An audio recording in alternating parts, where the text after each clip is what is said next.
Bismillahirrahmanirrahim. Assalamualaikum warahmatullahi wabarakatuh. Salam sejahtera bagi kita semuanya. Shalom, Om Swastiastu, Namo Buddhaya, salam kebajikan. Yang saya hormati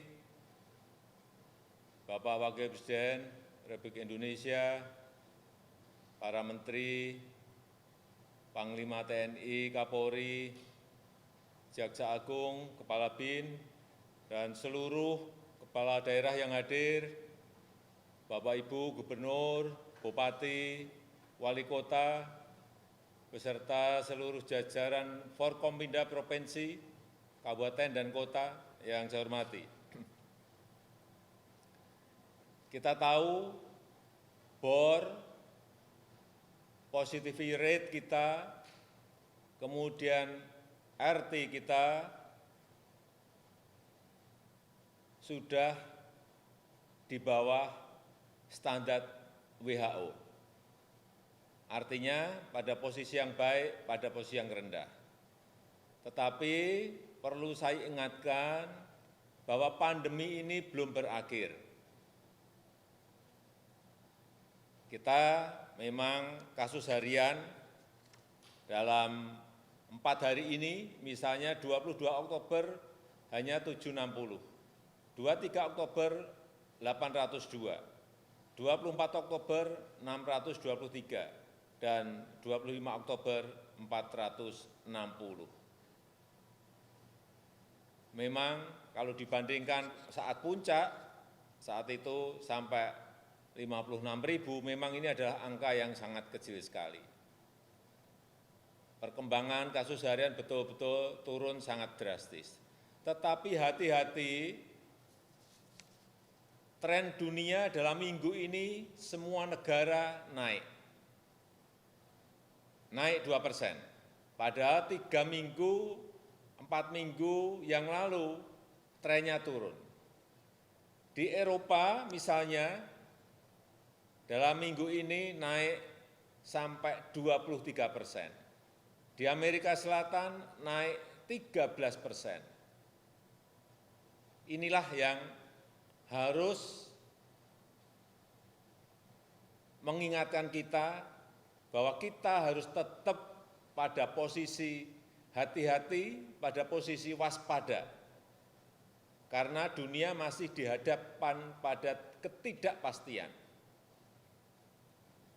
Sekali lagi terjadi tren kenaikan kasus dunia, dan tren kenaikan kasus ini masalahnya adalah pada 3 hal. Ini kita belajar dari negara lain. Yang pertama, karena relaksasi yang terlalu cepat, tidak melalui tahapan-tahapan. Kita alhamdulillah semuanya memakai tahapan-tahapan. Yang kedua, masalah protokol kesehatan yang tidak disiplin lagi. Di beberapa negara sudah lepas masker di pertemuan terbuka maupun di tempat tertutup. Kemudian yang ketiga, hati-hati juga mengenai sekolah, yaitu pembelajaran tatap muka. 3 hal ini agar kita semuanya hati-hati. Protokol kesehatan di sekolah yang harus terus dipantau adalah di kantin. Yang pertama di kantin. Kemudian yang kedua di tempat parkir. Sehingga saya harapkan Bapak Ibu Gubernur, Bupati, Wali Kota, dan seluruh jajaran Forkompinda, hal ini perlu diingatkan kepada sekolah. Dan kita juga perlu pengawasan lapangan, manajemen pengawasan lapangan sangat-sangat diperlukan. Sehingga kejadian-kejadian yang ada di negara lain tidak terjadi di sini.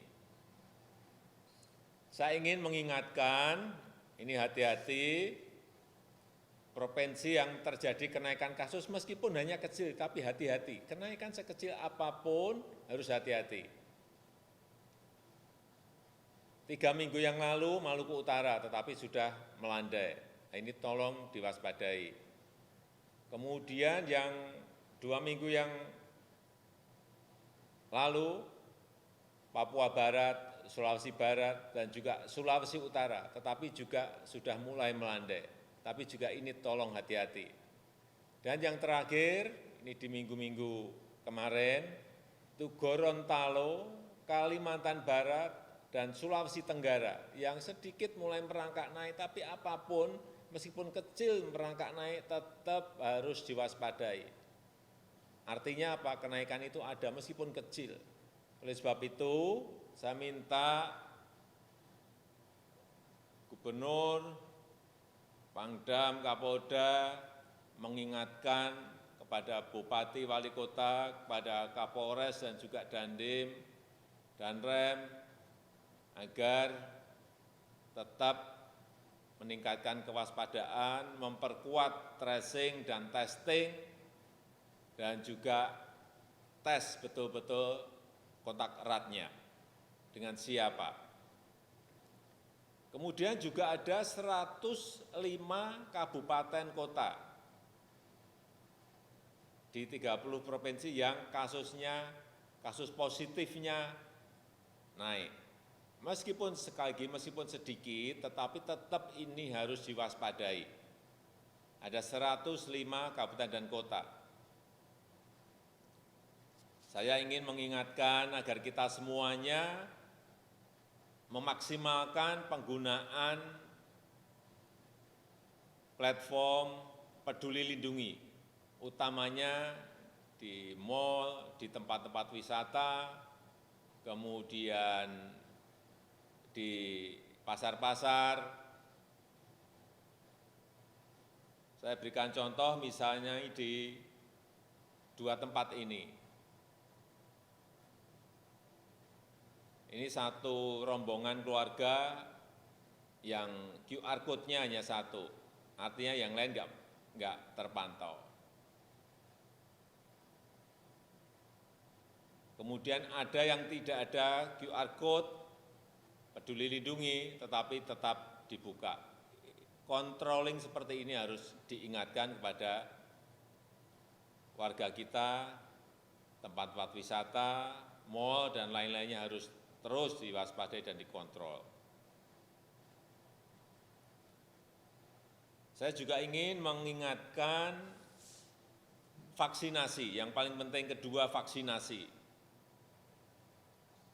Total dosis yang telah kita suntikkan sampai hari ini adalah 182 dosis. 182 juta dosis. Dosis yang pertama ini sudah 54%, dosis yang kedua 32%.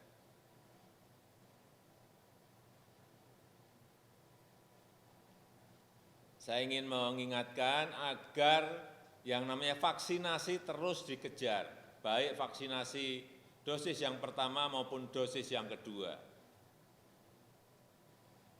Karena sudah 237 juta dosis vaksin ini yang telah terkirim ke daerah-daerah. Sudah banyak sekali. Dan perlu saya ingatkan untuk daerah-daerah yang vaksinasinya masih rendah, masih di bawah 50, agar dikejar untuk bisa mencapai di atas 50 di bulan November, dan bisa mencapai di atas 70 di akhir Desember, akhir tahun. Karena ini penting sekali dalam kita menjaga, melindungi rakyat kita dari terpaparnya COVID dan juga yang berkaitan dengan pertumbuhan ekonomi. Saya juga ingin mengingatkan kepada seluruh daerah mengenai Natal dan Tahun Baru. Dari pengalaman kita tahun yang lalu, Natal dan Tahun Baru ini memberikan efek peningkatan penyebaran COVID yang tidak kecil. Oleh sebab itu, Saya minta betul-betul agar dikelola, diatur, sehingga Natal dan Tahun Baru ini berjalan dengan tidak ada kerumunan, dan kita harapkan ini dari hasil survei, ini ada 19,9 juta orang yang ingin mudik, berniat mudik. Ini jumlah yang tidak sedikit. Inilah yang harus kita antisipasi, semua provinsi, semua kabupaten dan kota harus mengingatkan warganya agar Natal dan Tahun Baru ini lebih baik tidak bepergian kemana-mana. Kita masih menghadapi kemungkinan gelombang ketiga yang tidak kita harapkan. Dan peran para gubernur, bupati, wali kota, peran Pangdam, dan Rem dan Dim, peran Kapolda, dan Kapolres dalam mensosialisasikan ini sangat penting sekali, sehingga kita harapkan Natal dan Tahun Baru bisa kita kelola dengan baik, karena hampir semua epidemiolog takut bahwa yang memicu gelombang ketiga nanti ada di Natal dan Tahun Baru. Dan saya harapkan semuanya dirancang, direncanakan secara detail, sesuai dengan kondisi masyarakat setempat, menghargai norma-norma yang ada, tetapi sekali lagi tetap sesuai dengan protokol kesehatan, dengan gas dan rem yang dinamis, selalu waspada, siap siaga, cepat bertindak, itu yang terus harus kita jaga. Saya rasa itu yang bisa saya sampaikan pada kesempatan yang baik ini, dan saya berharap agar pembelajaran tatap muka terus didorong, tetapi juga percepatan vaksinasi terhadap anak-anak kita, murid-murid kita juga dipercepat. Pendidikan yang tetap berkualitas harus kita hadirkan di tengah-tengah anak didik kita. Saya rasa itu yang bisa saya sampaikan pada kesempatan yang baik ini. Terima kasih. Wassalamu'alaikum warahmatullahi wabarakatuh.